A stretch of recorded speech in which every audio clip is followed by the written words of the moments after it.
Petrol కొంచెం shortage ఉందని చెప్పి చాలా మంది ఇది ఎగబడుతున్నారనమాట. ఎక్కడ దొరకదో అంటే ఒక్కొక్కరు ఒక సిచ్యువేషన్ చెప్పలేము.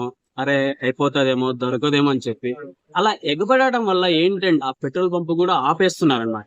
అది ఏంటంటే కొంతమంది అవేర్నెస్ అనేది తెచ్చుకోవాలి. ప్రతిదీ కంట్రోల్ చేయాలన్నా కూడా చాలా ప్రాబ్లమ్స్.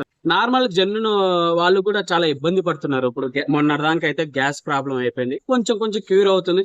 కమర్షియల్ అయితే ప్రాబ్లం ఉంది అంటున్నారు. ఇప్పుడేమో పెట్రోల్ అని చెప్పి ఎగబడుతున్నారు అనమాట. అరే ఇంకా దొరకదేమో అని చెప్పి అంటే లేని వాళ్ళు అసలు పెట్రోల్ లేని వాళ్ళు మాత్రం పోపించుకొని అలా ఉంటే సరిపోతుంది. క్యాన్లు తీసుకొచ్చి ఎక్కడ అయిపోతుందో ఇంకా దొరకదేమో, అసలు ప్రపంచం అంతమైపోతుందని చెప్పి ఫీల్ అవుతున్నారు. కొంచెం అవేర్నెస్ చేసుకొని కొంచెం కంట్రోల్ చేసుకోవడం వల్ల చాలా ఇబ్బంది పడుతున్నాం అనమాట. అసలు పెట్రోల్ అసలు బండ్లో పెట్రోల్ ఉండదు, అలాంటి వాళ్ళకి చాలా ఇబ్బంది పడతారనమాట.